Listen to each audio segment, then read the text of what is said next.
YouTube, what is going on? We're back with another banger. No, imagine we're back. I'm in my shoulder sling. Let's watch MarcoMeatball. I like MarcoMeatball. I actually really didn't like when people were coming at MarcoMeatball for being excited about like opera music and woo-wah. I thought it was cool, man. I think he's a cool dude. So Wuthering Waves define the Gacha stereotype. Wow, another woo-wah glazer. Glazer. What a games weirdo. are seemingly a dime a dozen these days, with every iteration of the open world formula being peddled around by content. I like his reactions. He's a good dude. Alike as the next Genshin killer. This certainly does a few things to harm the incoming games. One, being compared to one of the most monumentally successful games of its type in the West, an impossible. The only Genshin killer is the Genshin killer. The government's cracking down, boys. And basically worthless comparison in most cases. And two, this continues to fuel the flame of tribalism and the idea that if you play one game, you cannot be curious or interested in another of its kind, or so the internet would have you think is the case. Kuro Games launched one. Yeah, I don't know.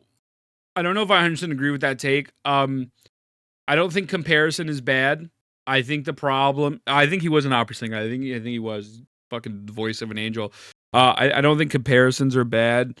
And if someone like myself comparing the predatory practices and the kits and whatnot fuels tribalism, that's just someone who's too emotionally attached, right? So, but yeah, I don't necessarily agree with that take. 1.0 in the middle of 2024, closely on the heels of its CBT2 beta test. He's blaming tribalism and Gacha. Yeah, exactly. I know he literally said that doesn't need to be the case. So my apologies. Let me rephrase that. Not that. Yeah, you get what I'm saying. You get what I'm saying. I'm fucking tired. But yeah, literally got into the classic music of him. Yeah, no, I think he's a good dude. I really do. I don't know if I agree with everything he says, but I think he's a good dude. I don't really consume his content like that. But yeah, because that is like the main sentiment by like a lot of the community. Like, you're fueling the fire. It's like, okay, sure. Pretty flat. Yeah. A launch of any new game is an incredibly delicate process, but the launch of a gacha game where audiences tend to be extremely harsh and deeply entrenched in preconceived notions and opinions is a near deadly one. Plenty of games have come out since Genshin's rise to fame that have been quickly snuffed out and altogether forgotten. That the risk involved on having a bad launch Tower of Fantasy. Catastrophic just say for it. A company if it's I'll say it for you, brother. To the king of the anime gacha space. Well, I played the personally highly anticipated launch of Wuthering Waves for myself, and ultimately landed on the idea that it was a good game that had enormous potential, but felt disappointing in its offerings. When it came to story and music especially. Exploration, its ecosystem, and especially the combat has never left me with a sour feeling. And in fact, I have quite enjoyed all of these features quite a bit ever since the original 1.0 release, and have played it consistently over the last 7 months. Oh, for sure, Neo. Yeah, for sure. There's definitely tons of people with very disingenuous comparisons, without a doubt. 100%. You know, that definitely fueled the fire. But what's good, Hack? How are you? What's good, Poggers? Did you see the new Cosmos video, HSR related? Bro, drop it in my Discord, because after this, I'm out. I'm not going to lie to you. I'm probably going to end stream. But yeah, drop it in the Discord. We can react to it this upcoming week. I'll probably stream again Sunday or Monday, hopefully. Overall, felt all over the place and no what's good, Hack? particular sense of direction, and was a far cry from the melodically driven and powerful pieces of Kuro Games' first offering, Punishing Grey Raven. A game with music I enjoyed so much that I actually discovered a love for EDM that I didn't even know I had. 1.0 felt unfinished, rushed, and generic, with its somewhat muted colors, vast open spaces with not much to actually see, that didn't feel kind of bland and samey, and music that ultimately wasn't bad. Was just damn, he's handsome as hell. I just realized. The Gacha bro, he had a whole beard. He's handsome. He should say like this. System, always a sticking point in these types of games, followed the tried and true formula of its rival in the space, offering up the 50-50 for characters instead of its previous PGR system of just needing to reach the hard cap of however many pulls it is, which felt more player-friendly and altogether more generous. That said, the weapon banner was guaranteed at 80 pulls max, and Kuro has continued its player-forward model of making it fairly easy to accrue the necessary in-game currency in order to properly pull for characters. Other than that, of course. One I am not, but based on my conversations with free-to-play players, most have been pleased with their ability to play the game appreciate you, brother. and receive Thank characters they want, even when losing the 50-50. I know it's unrealistic and not financially lucrative for these types of games, but having the 50-50 player-unfriendly system go away while retaining the gacha component is something I hope to see as these games continue to dominate the market. Yeah, I mean, we just spoke about that, right? The FTC bullshit. I would love for that to happen. I don't think it ever will. Apparently the Arknight stuff is even worse. I haven't really sat down and looked at it. But yeah, also, can we get a shout out for Kiwi? How are you, Sting? You have a great day today.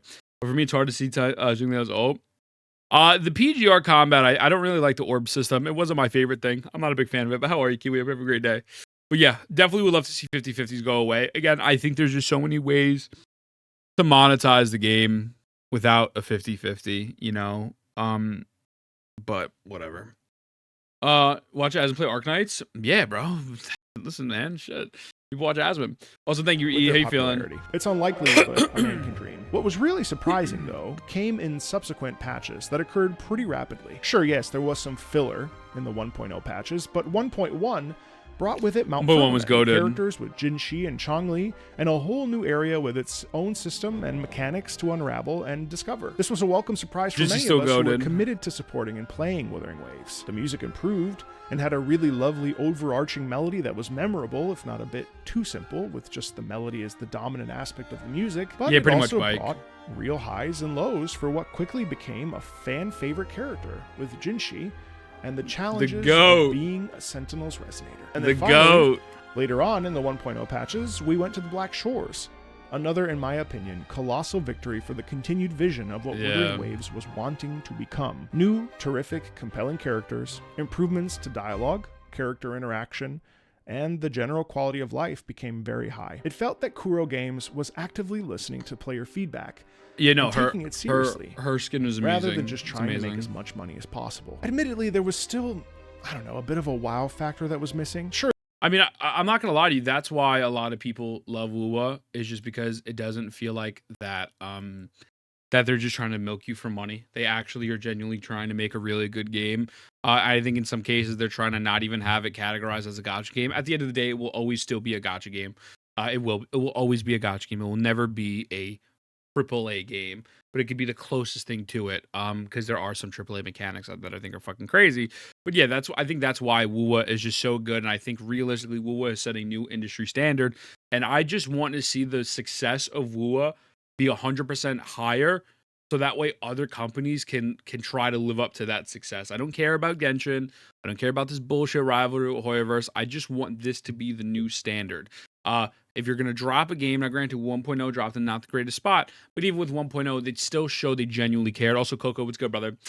Don't know what it's like to win one. Yeah, the 50/50 stuff is just it is what it is, man. I'm not gonna lie, the 50/50's there. It's just fucking there. Sure, the worlds were visually stunning, and there were some incredible set pieces, but it still didn't have the thing that makes you want to come back. Just wait until next banner. We were slowly pivoting towards Predator, but they take very, very small baby steps. I'm still salty about S1 Roshia.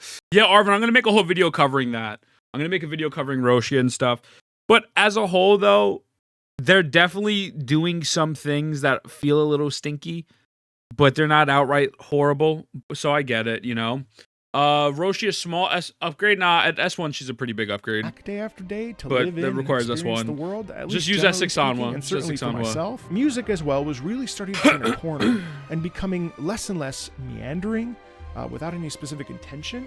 This patch also focused a lot on sound quality that was reminiscent of Nier, which if you played those games, you can understand why that is a compliment of very high praise. These patches also felt to me like the beginning of a time period where it really felt like the game was trying to me or him, Ollie? What's good, brother? To the big bad Genshin Impact. How you feeling, brother? Welcome in. We're chilling. The surgery was successful. I'm just having some problems with my chest. I think from the anesthesia. So after this, I'm just going back to bed. Gonna go back to bed and relax, you know. But Aquaman was good, Ollie. How are you? And Sly, I appreciate you as well. Hope you're both having a great day. I'm hoping we'll be feeling better towards Monday, Tuesday, hopefully. My mom just got me an extra large hot chocolate dog, and I might cry tears of joy. Let's go. Nothing serious. Wishing for your health view. I appreciate you, brother. Yeah, no, we're on the proper meds now. We're good. You know, I hate recovery after surgery. I have to lay in recliner, bro. I dead ass need a recliner because fucking bro. You are one dumb Yo, Coco, thank you for the 5 gifted subs. Take a little get well gift. You're crazy, bro. Thank you for the 5 gifted. Can we get some W's in the chat for Coco? Also, YouTube W's in the chat for Coco. Holy shit. I know NSC can fuck you up. Yeah, I'm shocked you're streaming right now. Much respect. I appreciate you, man. I appreciate you. Thank you. Yo, Coco, thank you for the 5 gifted, bro. I'd go crazy right now, but I don't want to pop out my shoulder because it's fucking crazy right now. But I appreciate you. Thank you so much for the 5 gifted. An actual legend. Thank you, man. That means the world to me. I appreciate you guys. Yeah, we're gonna be uploading videos here and there. But yeah, Thank you, brother. It means the world. Thank you. And it felt like while it may have taken some inspiration or direct I love you guys. inspiration Thank you from so it, much. directly or indirectly, there was a vision and a desire to tell its own story. Sure, yes, that tribalism I mentioned earlier will probably never go away and is incredibly annoying and stupid and redundant, and the infighting will continue for the foreseeable future, especially with an at times disgruntled fan base who feels like they're not being heard. But at least Wuthering Waves was starting to feel like a structured game with an idea of what it wanted to be. That takes us to today, and I have to say, the ridiculously successful Wuthering Waves 2.0 update, and ultimately the point of this video. So has Wuthering Waves managed to actually make waves? Yes, astonishingly. For the first time, the game truly feels like it has its own identity, free of the Bro, it's the best patch in Gacha history. I'm just gonna be honest with you. I really think it is the best patch in Gacha history. I genuinely believe that, as someone who's played all the big patches for ZZZ, played the big patches for WoWa, Genshin, for HSR. I think this is the best fucking patch, hands down. You know, the wave puns are killing me. Yeah. Previous comparisons again, to the Coco, other game in the market of this level. Has Wuthering Waves music improved its music? When I tell you it's basically a miracle, I cannot understate enough how good the music in this update actually is. The music is crazy. Everywhere you turn, there is a new surprise to witness and hear. Whether it's a side quest you could accidentally miss by not veering off the road most traveled. Oh, for sure, Chuko. It's up there. Ancient ruins. What's good, Cat? How you feeling, brother? How you feeling, brother? Welcome in. But also elevates the narrative to the point that repeat listening in your car would also be delightful. It moves beyond the game. When we take a soundtrack and move away from the game with it, that's when a soundtrack is truly victorious, and that would ultimately be the best way for me to describe the soundtrack. Victorious. A victory. 4 tracks in particular really stand out to me. The track Within the Church of the Order of the Deep, welcoming us with this sound of hallowed ground where every step you take that shit was crazy. Where we're led to believe that the majesty of the Sentinel is with us at every corner. Sharp, incredible horns announcing our arrival with stunning 4-part harmonies in the voices that is reminiscent of the Gregorian chant or a song you might literally hear in a Catholic church today, The Century Construct, the closest track I've heard to Kuro's sister game, Punishing Grey Raven, with this shit was hard too. Terrific womps, and a fusion of classical and Baroque. That is a rare delight to hear mixed in with electronic music, while also featuring string quartet and harpsichord. The opening to the vast openness of the Raguna countryside, a track with rights bought by Kuro Games called A Fairy Tale that sounds more befitting of a Witcher 3 intro, or he's spitting than any other game I've played within the Gacha space that invites us into exploration and wonder with gentle vocals that provide. Yo, what's going on, Alp? How are you, brother? That opening was a 10 out of 10. Yo, Alp, how are you? Damn, yo, trumpets go off. Bro, that legitimately felt like a Witcher 3 moment. Like, that's why I geeked out so hard during that. I was like, what the fuck? I was surgery. It was good, man. It's good. We're just recovering. I'm just doing a quick stream. I'm probably not going to be live again until next week, to be honest with you, boys. I'm tired. I'm going to go relax after this. But, yo, Chuko, I appreciate you, and then thank you.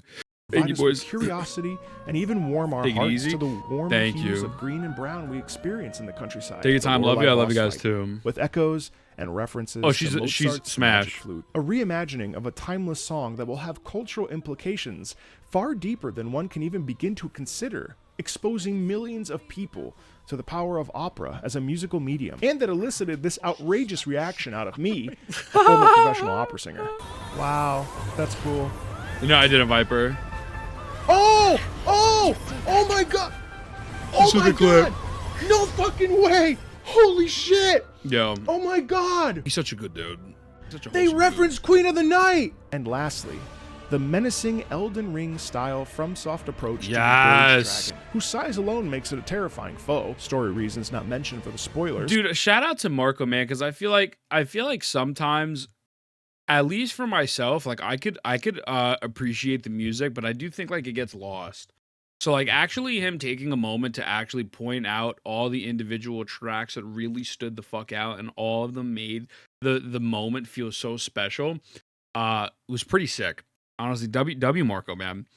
It is. Oh, Coco, I love you, brother. If you have to dip out, don't worry. I'm out of here in like 10 minutes anyways. But if you got to dip, don't stress. And strong male choir dominate this track as we step into a dark Baroque horrorscape of terror and destruction. These tracks are only the tip of the iceberg when it comes to the variety on display here. It is sick. Day and night tracks. A world quest with dynamic music featuring a truly modern twist on Baroque music. It shifts into a combat version incredibly smoothly and then resets back. Dynamic music. The music on display is a masterclass in guiding players emotionally in a direction and letting them feel whatever the intended purpose or setting of an area may have been during the game design creation process. Back, Coco. It's a huge win.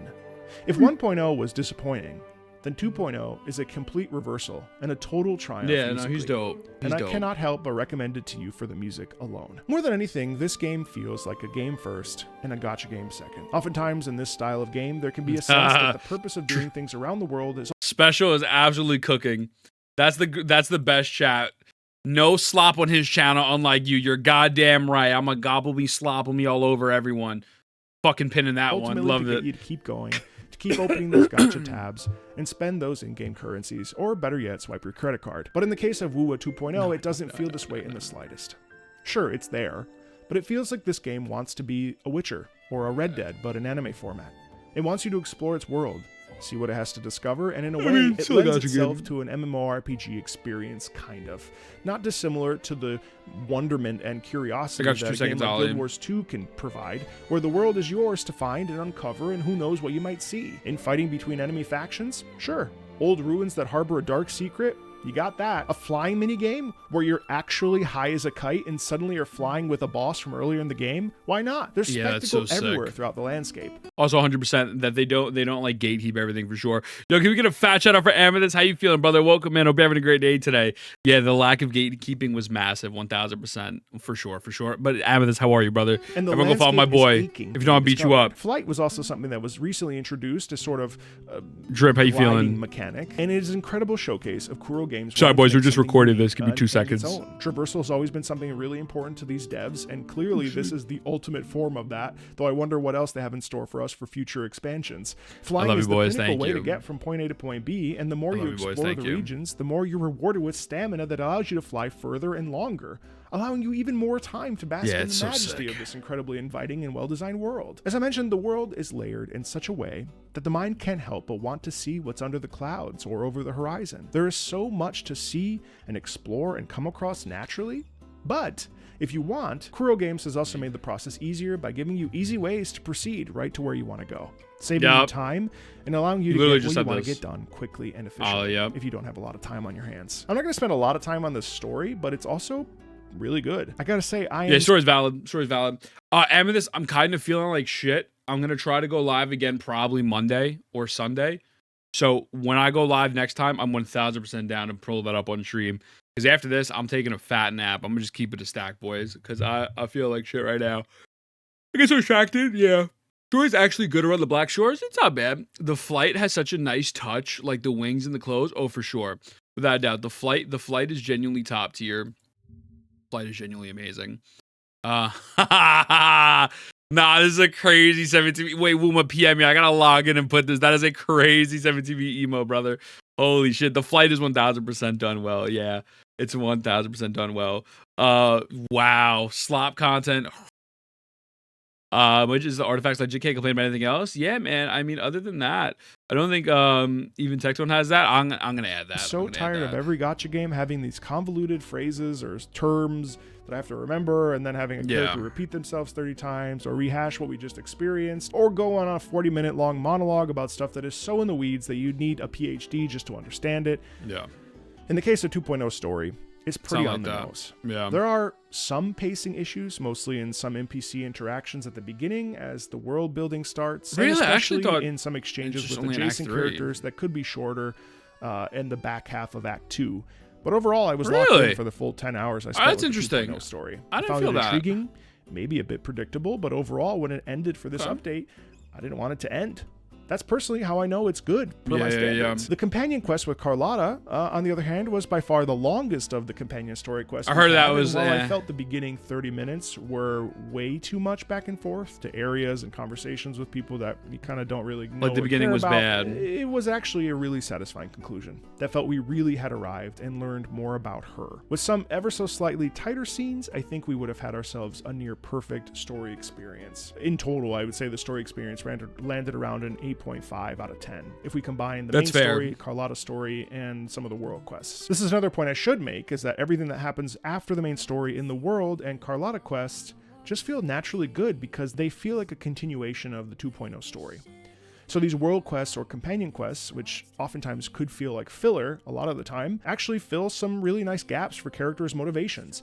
and they drip feed just a bit more about the world to satiate while we wait for the continuation of story events, which I expect to be highly compelling. Wuthering Waves is in a phenomenal spot right now, deriving quality game-first content and providing challenge in combat, though it would be nice to have a difficulty slider or up the difficulty a bit for story bosses, as they are entirely too easy. Yeah, they're pretty solid game, yeah, and a genuinely good time. They're pretty shitty. The course correction in 7 months since 1.0 is monumental.